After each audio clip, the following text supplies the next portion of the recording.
Polres Bangkalan menangkap MMA, 21, tersangka pembunuhan wanita berinisial EJ, 22, yang merupakan pacarnya di Kabupaten Bangkalan, Jawa Timur, pada Senin, tanggal 2 Desember tahun 2024. MMA adalah warga Dusun Besorok, Desa Lantek Timur, Kecamatan Galis. Sementara korban merupakan warga Kelurahan Purworejo, Kecamatan Munut, Kabupaten Tulungagung.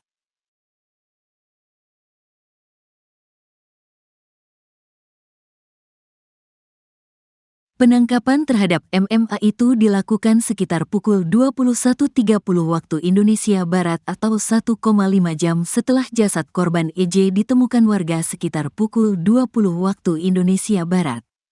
Tubuh EJ ditemukan warga hangus dibakar dengan api masih menyala. Kapolres Bangkalan, AKBP Febri Isman Jaya menjelaskan, dalam modusnya pelaku MMA menghabisi nyawa korban dengan cara membacok.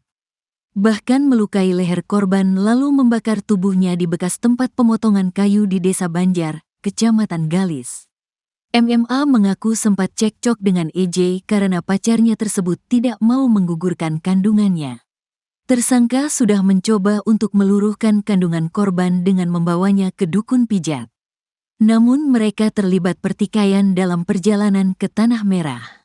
MMA mengatakan korban mengancam akan melaporkan kepada pihak berwajib jika tidak bertanggung jawab atas kehamilannya. Situasi itu membuat pelaku panik hingga tega menghabisi nyawa korban. Keduanya bergerak dari kota Bangkalan menuju Desa Lantek Barat untuk menggugurkan kandungan dengan terapi pijat. Setiba di lokasi kejadian, MMA mengatakan dirinya langsung mengeluarkan senjata tajam calok, sejenis celurit, kemudian disabetkan ke bagian leher dan korban sempat melarikan diri. Kekejian MMA tidak berhenti di situ. Ia kemudian pergi meninggalkan korban untuk membeli air mineral kemasan botol. Setelah membuang isinya, botol air mineral yang ganti dengan bahan bakar yang dibelinya ke arah barat dari lokasi kejadian. Ia membakar jasad mahasiswi Fakultas Pertanian Universitas Trunojoyo, Madura. Setelah melakukan aksinya, MMA pulang dan berganti baju. Orang tuanya mengetahui aksi tersebut setelah ia ditangkap. Polisi menjerat MMA dengan pasal 338 KUHP tentang pembunuhan dengan ancaman 15 tahun penjara. Dari perkara tersebut, polisi menyita sejumlah barang bukti berupa handphone yang ditemukan di sekitar TKP, gagang senjata tajam terbuat dari kayu yang ditemukan di sekitar TKP, serta ceceran potongan rambut yang berada di sekitar TKP, 2 buah botol parfum yang ditemukan di sebelah kiri posisi mayat, korban, 1 potong pakaian yang digunakan mayat, korban, serta 1 unit sepeda motor Honda Scoopy. Jawa Tengah bukan hanya kandang banteng, namun menjadi tempat persemaian gagasan nasionalisme dan patriotisme. Beda pernyataan dari Ketum Megawati Soekarno Putri dengan kader PDIP Deddy Sitorus terkait kandang banteng. Pasalnya Megawati mengklaim kandang banteng masih berada di Jawa Tengah meski Andika Perkasa Hendrar Prihadi kalah di Pilkada 2024. Namun Deddy Sitorus menyebut kandang banteng sudah berpindah ke Jakarta.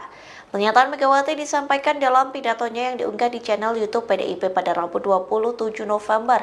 Megawati menyebut Jawa Tengah masih menjadi kandang banteng. Tak sekedar itu, Ketum PDIP ini juga menyebut Jawa Tengah masih menjadi tempat persemaian gagasan nasionalisme dan patriotisme. Sementara Deddy Sitorus berkelakar bahwa Jawa Tengah tak lagi bisa disebut sebagai kandang banteng.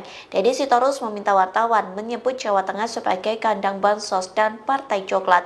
Ia juga melontarkan sarkasme dengan menyebut kandang banteng sudah pindah ke Jakarta. Pasalnya Pramono Anung Ranokano unggul dan meyakini menang 1 putaran.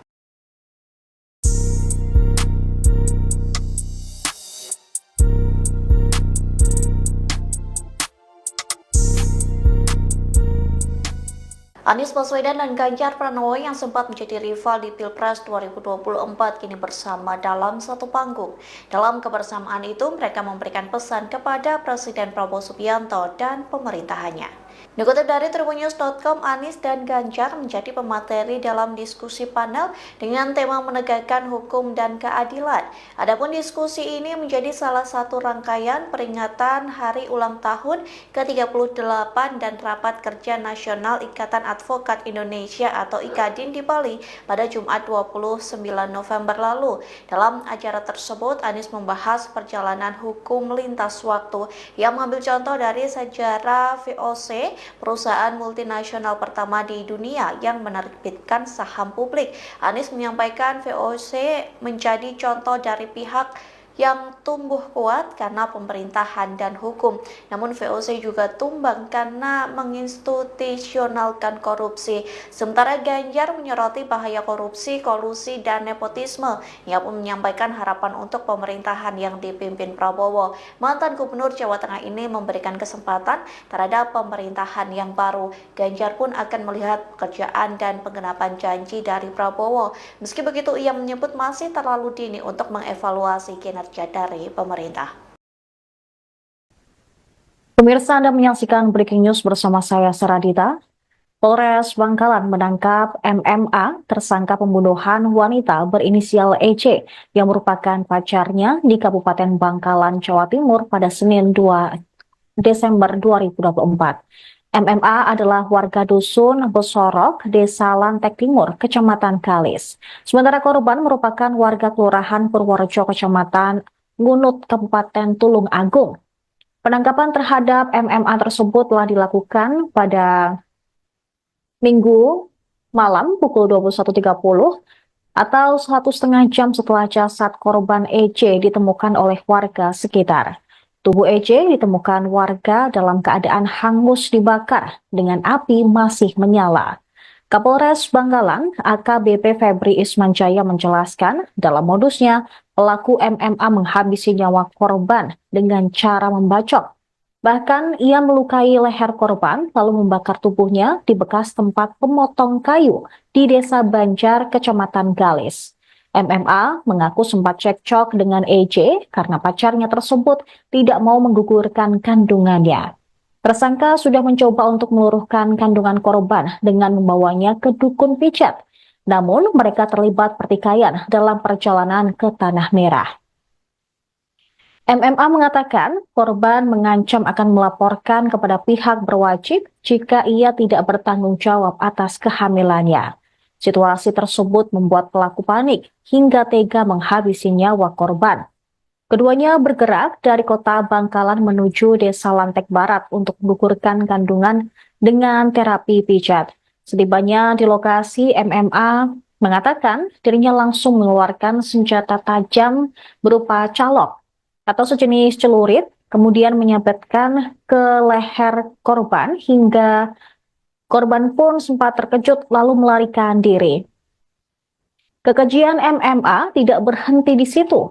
Ia kemudian pergi meninggalkan korban untuk membeli air mineral kemasan botol. Setelah membuang isinya, botol air tersebut diganti dengan bahan bakar yang dibelinya ke arah barat dari lokasi kejadian. Ia pun lantas membakar jasad mahasiswi Fakultas Pertanian Universitas Trunojoyo Madura tersebut. Setelah melakukan aksinya, MMA pulang dan berganti baju. Orang tuanya baru mengetahui aksi tersebut setelah ia ditangkap oleh pihak kepolisian. Kini polisi menjerat MMA dengan pasal 338 KUHP tentang pembunuhan dengan ancaman 15 tahun penjara. Dari perkara tersebut, polisi turut menyita sejumlah barang bukti berupa handphone yang ditemukan di sekitar TKP. Gagang senjata tajam terbuat dari kayu yang ditemukan pula di sekitar TKP. Itu potongan rambut yang di sekitar TKP. Dua buah botol parfum. Lalu pakaian yang digunakan korban serta 1 unit sepeda motor Honda Scoopy.